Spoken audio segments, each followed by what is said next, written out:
People want to always just associate, our military with fighting and war, but our military is deterrence, and our military is actually about peace. And so Yes. our presence makes sure that nothing happens in a lot of places, and that can't be discounted either, because it's still, they're somewhere where they don't have to be and maybe don't want to be, and we're grateful that they are. Hi there, and welcome into a brand new week on Celebrity Salute, dedicated to the men and women who serve our country in active duty, our veterans and their families. We're here for you. God bless you. We love you. On each episode, we look for people and stories with some connection to these heroes. I am Randy Miller.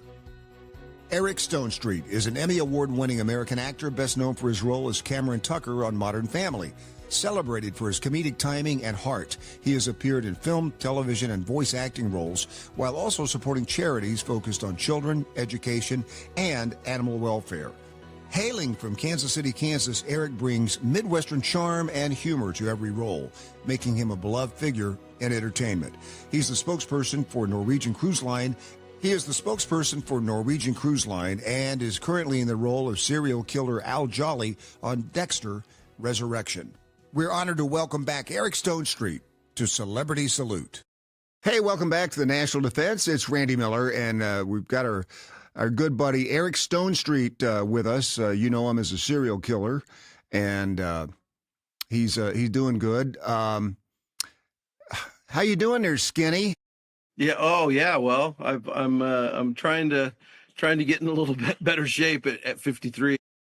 Man, I'll tell you what, year progress. Hey, you look great. How many down are you?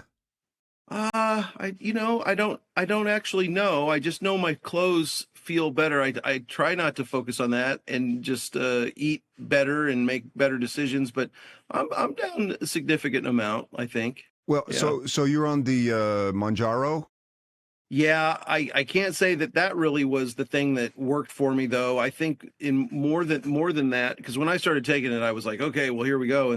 But that was 3 years ago. So Wow. Oh, wow. Yeah, I started that right when it came out.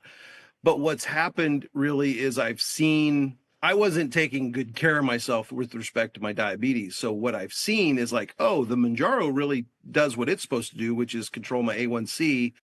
And if I also contribute to that, then hey, guess what? I lose weight. So I just have really been conscious and really methodical with checking my blood sugar and knowing that as long as I'm never over this limit, then I've eaten good and I've eaten properly.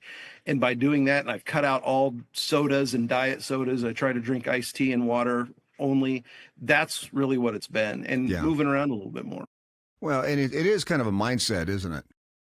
Yeah, it's a game. I've turned my Dexcom into a game. I check it. I'm addicted to it, and I highly recommend. I think they just approved it for people that don't have type 2 diabetes or type 1 diabetes to have it.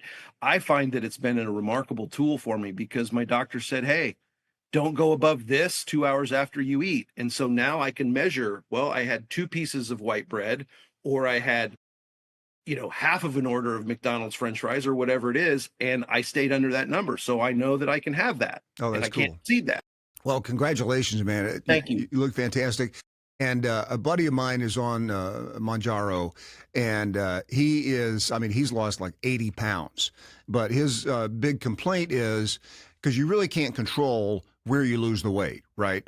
On your body. And so his big complaint is I'm just not losing it in the right places. Gotcha. So, as a tribute to him, we've got a special little song here. No. Blame it on the shots. I'm skinny in spots and baggy just everywhere else. My pants will still fit if they slide down a bit, and my stomach sticks out like a shell. I just can't control the size of my roll. So even if I'm losing pounds, I'm never losing that fleshy protrusion. Keeps my whole body weight down. I've lost weight in all the wrong places, and my hands are smaller now. Just like my face is, my ass is flat. Oh yeah. I promise you that. All right. Well, I can know what I'll see tomorrow when I up my dosage of Mountain Joy. I will say my shoes fit me bigger, so I can respond. I can relate to that. How's your fiance, Leslie? Lindsay. Randy. Sorry. Cut that out. How's your How's she doing? Hey, the last time I saw you, we were on a cruise ship together. Yeah. And we were getting a rub down. No. And you were, it was the Aqua, the NCL Aqua, which, by the way, I got to say, that was like the best cruise experience of my life. I mean, it was it was the first time it was brought out. That was the debut. You were the godfather of the Aqua. And I guess only invited guests were on there. So there was really nobody on the ship. It was crazy. I mean, I just completed my first official cruise as a guest. We went to Alaska, Lindsay and I and the boys, and wow. me and the boys and some friends from Dallas on Norwegian Bliss.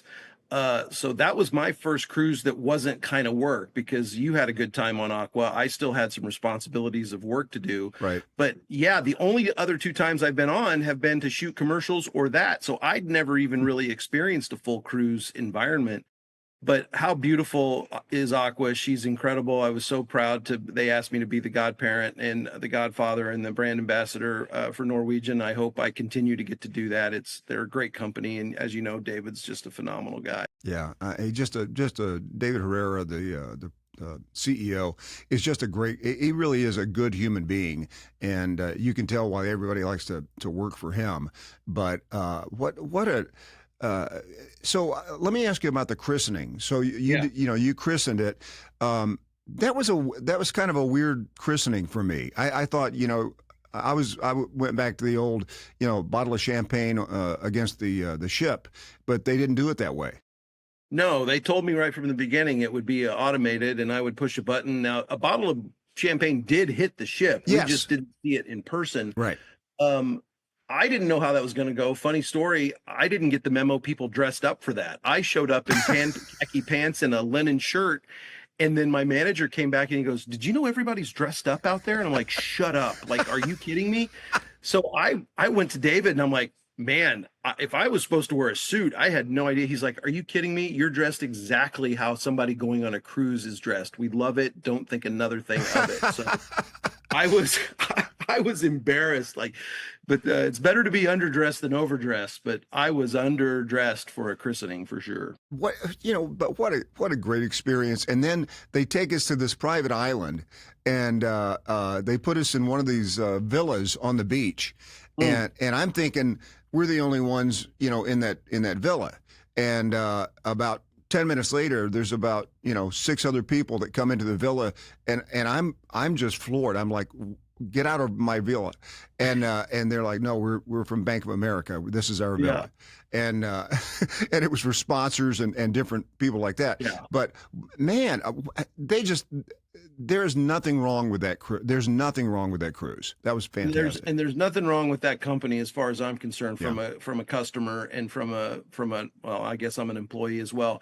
I just can't get over, and we couldn't get over, the level of care and thoughtfulness the crew showed us on our Alaskan cruise. And look, people can say, "Well, oh yeah, obviously it's because of you," but no. I see it across the board. I see how happy and joyful these people are to work on those ships and to provide such a great experience. And they just hit the reset button. We get off the ship and a new group gets on. And I just told David and the whole team that I was floored by how much everyone cares about people having a good time. And when we were coming back, the guy that picked us up from the airport, my friend Eric, he was asking the boys, like, "Well, what was your favorite part?" And they had, their own different things. But one of the boys, his favorite part was the service. He couldn't get over the service. And, wow. And I told him, like, I've been in some nice hotels. I've been in some great places, and I've been taken good care of in my life. But there's nothing that tops the service that I had there on Norwegian Bliss on my Alaskan cruise. It was incredible. Had you ever been to Alaska before? I'd been to Dutch Harbor. I'd been to the Aleutian Islands. I did a little travel documentary, actually, for the military. I did a World War II documentary that I had no clue What? about. that we had created a front up there in Dutch Harbor because we were worried about the Japanese attacking us that way during World War II. I had no idea. Zero clue. And you can't believe, Randy, the infrastructure we built up there in anticipation of a northwestern attack. There's bunkers, there's gun turrets, there's all this stuff that we put into the mountains of Dutch Harbor in the Aleutian Islands, in Unalaska is what it's called. And then really coolly, I learned on that, and I think you can find it somewhere. It was for the Travel Channel. Brian Cranston did one, I did one, and a couple other people did one, that we just chose something we wanted to kind of talk about, and I chose World War II. But what I didn't know and learned there is we shot a zero down in Alaska. The first zero we were able to study and understand was shot down in Dutch Harbor, Alaska. So we took that plane to Boeing in Seattle, and they took it apart. And what they learned from there is really what helped kind of change the tide of the air war in World War II, which is shocking. I just don't think people know this. I did not have, I've interviewed so many people about World War II that has never come up. It's never, for me either, when they told me, because I said I wanted to do something World War II-ish, and they were like, well, what about going to the Aleutian Islands? And I was like, what are the Aleutian Islands? Like, I didn't have any idea. But here's what a really cool fact about it. So I'm sitting there with this gentleman whose his land, I mean, we're talking to people whose families have been there for 7,000 years, right? For context. And he said the plane was shot down on their land. And I'm sitting in this home in Dutch Harbor, and he says, well, would you like to see a picture of the plane? And I looked at the historian that was with me, and he looked at me, and he said, yes, we want to see a picture of the plane. Yeah. He pulls out a picture of the plane, and in the picture is the zero shot down, and gruesome, the person that was flying it, who was no longer with us. The historian said, may I take a picture of this? And he said, no. And then the historian told me he's never heard of that picture being there in existence or whatever. And he said, we literally just saw history. We saw something that I didn't know existed. Well, it insinuates that the picture's there, but they don't show the picture. He wouldn't let them. And it's his family history. It was either his dad or his grandpa. I can't remember whose picture it was, but it wasn't on there, but I think they intimate that we were looking at that picture. I want to dig into that now. You know, every once in a while, there will be a book that comes out about some kind of World War II mission or some kind of World War II something that you've never heard about. The movie that came out a couple of years ago about the women that sorted the mail, that kind of a story. Mm-hmm. But I mean, that's like a documentary in itself. All you have to do is, when we get off, just Google Aleutian Islands, World War II, Dutch Harbor, World War II, and you'll see pictures of the bunkers, the batteries that are still there in the mountainside. And then apparently we found out afterwards that the Japanese never had any intention of coming that way because weather. They could never predict enough time to launch a strategic attack, which I'm not sure why we didn't also think of. It's like, they're not coming this way because of weather. We were ready, man. We had guns and bunkers and people. We had like a base. There was a shooting range, all these things that people were stationed there at some point in the 40s. You know, that's the thing, Eric, that I don't think enough people understand. There are service members around the world and in places that you would never, ever expect. Mm-hmm. And you know, I've talked to guys that said, you know, I served in Guam for 5 years. And you go, what's happening in Guam? Well, who knows? You know, especially these days. And a lot of times their service there is so nothing happens in Guam. People want to always just associate, you know, our military with fighting. and war, but our military is deterrence, and our military is actually about peace. And so Yes. our presence makes sure that nothing happens in a lot of places, and that can't be discounted either, because it's still, they're somewhere where they don't have to be and maybe don't want to be, and we're grateful that they are there. So, I'm friends with the A-10 pilots here in Kansas City, and I was wearing my KC Hogs shirt the other day on my flight back from Los Angeles, and I had Lindsay take me a picture of me at the gate, and I sent him a picture and said, hey, this t-shirt didn't get me active military duty boarding for some reason. I don't know why. And they were like, tell him it 100% should. But those guys are FedEx pilots, American airline pilots, dads and parents, and doing all this, husbands.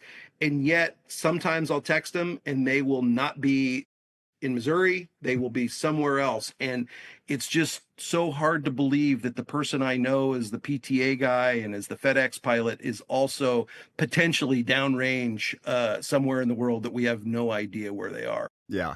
It's so funny. I was talking to a guy the other day that was in some kind of intelligence, and I forget sometimes, and I'll ask a question about something, and they'll look at me and say, "Well, I can't tell you that." Yeah. It's one of those. But we're talking to Eric Stonestreet here on the National Defense, and hey, by the way, I haven't gotten an opportunity to tell you this, but we're both live in Kansas City. I mean, you don't live here full time, but you're from Kansas City. And thank you so much for what you guys do for Children's Mercy Hospital. I mean, there's an event every year called the Big Slick, and Jason Sudeikis and just Paul Rudd and you and Rob Riggle. Yeah, I mean, you come Penny in. Gardner. How much money have you raised? I think we're up to $30 million. I think this year was a record for us. I think we hit 4.5 million this year, which was a single year record. And that put us right at 30 over 16 years, which is pretty incredible. That's incredible. And I think a lot of that is just Kansas City, because it 100% is right? Kansas City. There is no Big Slick without the support of Kansas City. And what's nuts is, every year somebody new comes. This year, my good friend came, and he was blown away and couldn't believe he'd never been, but also blown away with like how much bigger it could be, in that so many people in Kansas City that don't come to it still. Sure. Yet we have so many generous people that have been there every year. I just was at Jersey Mike's yesterday having a sandwich, and the little girl who made our sandwich came out and asked for a picture. And she said, I go to Big Slick every year. I mean, she's a 20-year-old kid. And she's like, I go every year. It's so much fun. I go to the Royals game and I go to the show on Saturday night. And my point is, we're so thankful for them. We're so grateful for them because they are the driving force of it. But yet we realize that we can tap into a whole lot of other people. So hopefully it'll just keep growing and we can keep doing good things for the hospital there. Of course, that's where I met Lindsay. She was a nurse there. Yeah. In a hospital room on a hospital visit during Big Slick. Were you acting like you were ill? Yeah, I was like, oh, my leg hurts so bad. I think I need a crutch. Can I lean on you? Yeah, no, it was great.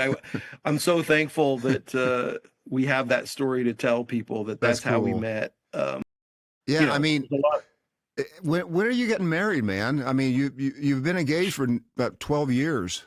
Yeah, well, I think we've been engaged since 21 or 22. I can't remember. But here's what happened. We got engaged and literally started planning the wedding and thinking like, okay, well, we can do it here because of football season, and we could do it here because of other things. And then the land became available for us that we're building our house on. And Lindsay, being as great as she is, I said, well, what do you want to do? Let's not do both things at one time. Let's build a house or have a wedding.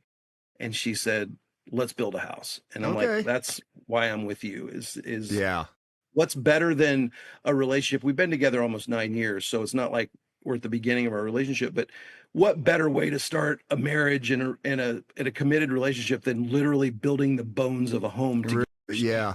Hey, if you can survive that. And we have. Yeah. That's a big step.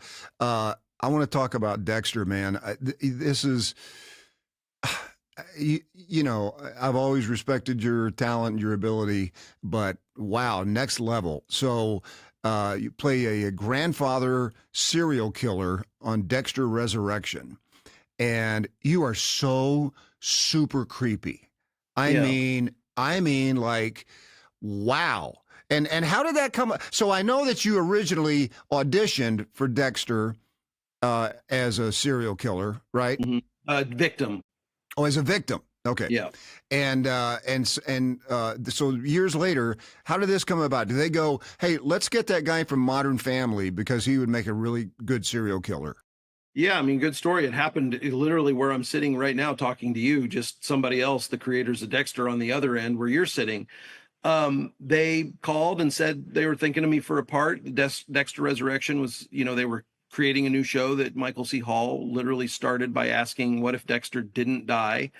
It's a testament to them. It's a testament to the character that people are so invested. And let me tell you, the fans are rabid for Dexter. It is. We've been there since day one. It's a crazy fandom. It's committed and so loyal. So Scott and Clyde called me and said, "Hey, we've got this character that we've written, and we can't think of anybody but you to do it, which is this lovable, likable, over-the-top, jolly guy. His name's actually Al Jolly. He's a family man. He loves his kids. He loves his wife, and he's everything Dexter wishes he could be as far as assimilating in society. And we just think you would bring a warmth and a joy to it." And I was like, "Thank you. That's amazing. I'm glad that you can see past, Cam. I killed a lot of people on TV Right. before I was on Modern Family." And I was just, honored and flattered that they thought of me. And Well, you knocked it out of the park. You knocked it out of the park. yeah, you haven't seen my darkness yet. And Yeah. I don't want to give too much. I don't want to give anything away, Yeah. but I'm getting a lot of texts or tweets and direct messages saying, "We want more, we want more, we want more." Yeah. And I will just say that I think Al is an amuse-bouche. I think you're getting just a little taste of Al in the grand scheme of things, and know that moving forward. Yeah. It was what did Lindsay think about that? She loved it. As I'll a bet. practical joke, my serial killer's name's the Rapunzel Killer, so I take ponytails off of my victims. Scott texted me one day and he's like, "Hey, do you want any of the stuff from Peter's, Prater's vault, the ponytails or anything?" And I was like, "I don't, but will you just anonymously and very carefully wrap up a couple ponytails and just mail them to Lindsay with nothing on the return address?" And so Oh no. one day a box comes and she's like, "Do you know what this is?" I'm like, "I have no idea. It says to me, but there's no return." So she opens it up. She's like, "Okay, all right. Okay." I got a video of her opening it. It was great, but she loves it. I mean, she's just like my wife Renee. I mean, you can't. They've seen it all. They've seen it all. You can't do anything with them. I was on a golf trip with a buddy of mine, and we went to an Italian restaurant one night, and I got up, and there may have been some wine involved, and I was dancing with a chair, and I'm holding it up, and so my buddy videotapes it, and he sends it to Renee to try to get me in trouble, and the only text that she sends back is, "I really like that song." I mean, there's no phase. But as I told Lindsay, and Lindsay knows, and I'm sure Renee knows, that is our love language, right? Yeah. Our love language is messing with people and pranking people and having fun with people. If I'm not pranking you or thinking of a way to get you or have fun with you, then I probably don't, like you as much as I like other people. Well, and speaking of that, Eric, you've you got something going on your Instagram, which I love, that I used to do back in college. You got a speaker on the outside of your car, right? Yes. I love that so much. Just used it yesterday. I had a PA system on my car in high school. Back in right after I would have met you, Yeah. I had it on my '81 Mercury Cougar, and I used to mess around with people in high school. And then when I moved back to Kansas City, or when I started spending more time here in Kansas City, and had to get a vehicle here, I said, "Hey, I want to get a PA system on that thing." And so we put a PA system. I literally just used it yesterday. I was doing a podcast out at Loch Lloyd.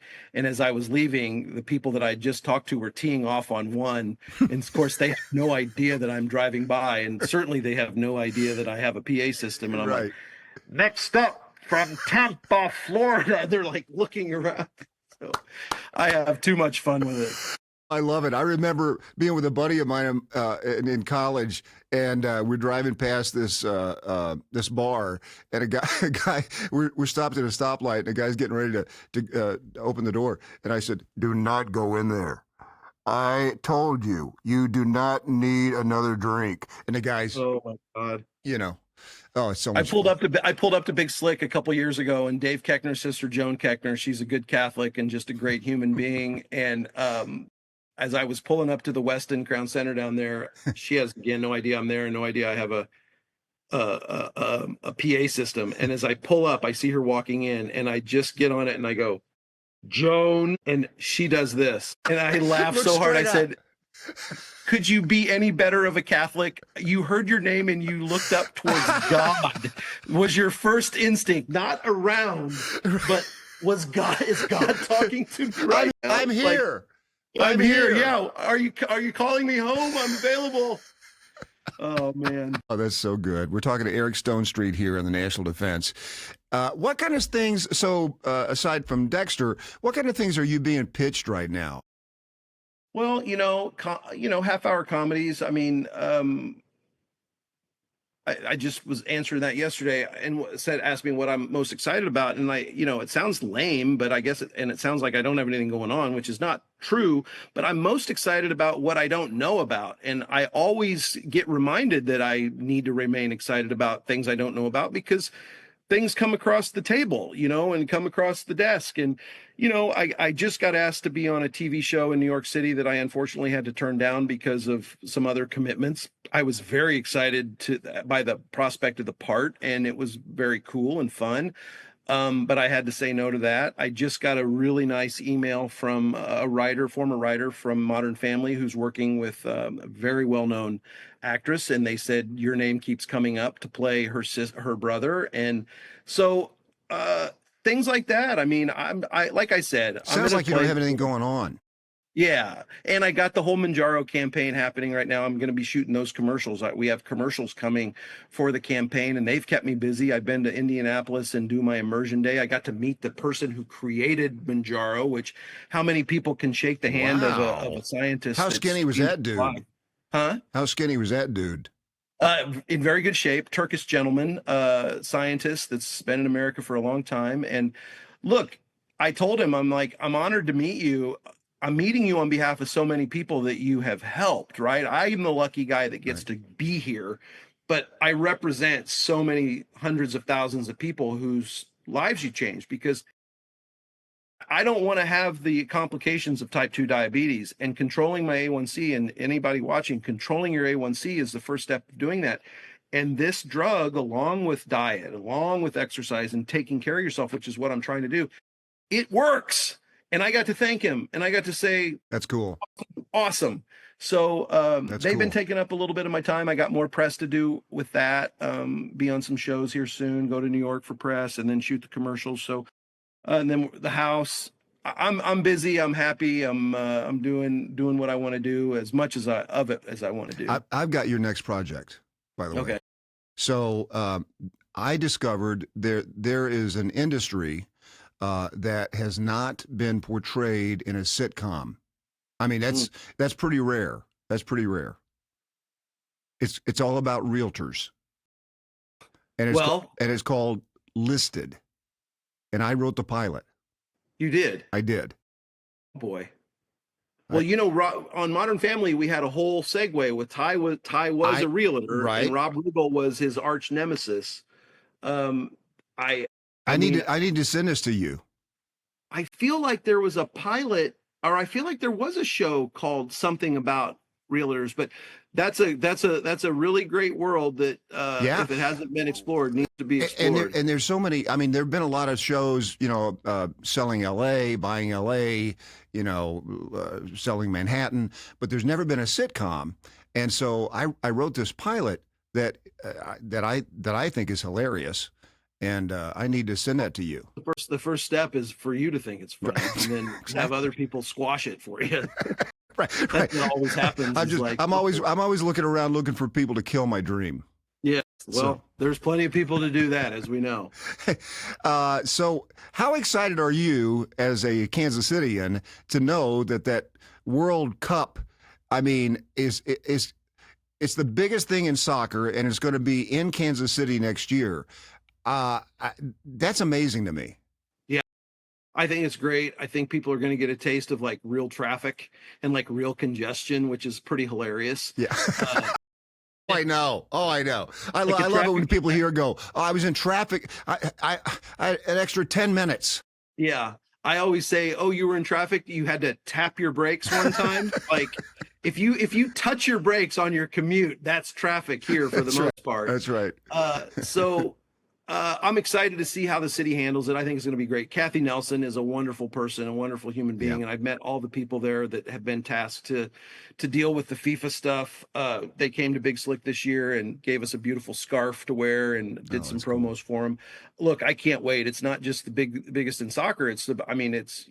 I love football. We love sports, American sports, but it's the biggest in the world of sports. And the fact that KC is going to get its time and its moment to shine, I think is great.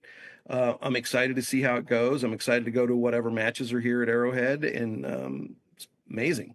That's cool. Well, Eric, listen, I won't take any more of your time, but thank you so much for taking the time.